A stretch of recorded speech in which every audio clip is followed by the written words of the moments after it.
আবারও সরব হয়ে উঠছেন আন্দোলনকারীরা। সড়কে নেমে করছেন বিক্ষোভ।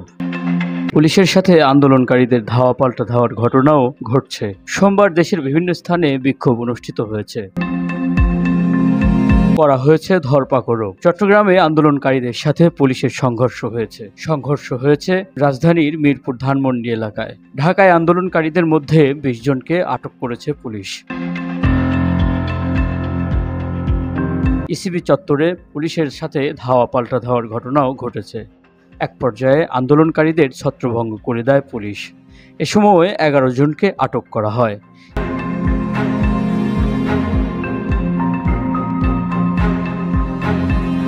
এদিকে সহিংসতায় নিহতদের স্মরণে মঙ্গলবার রাষ্ট্রীয় শোক ঘোষণা করেছে সরকার।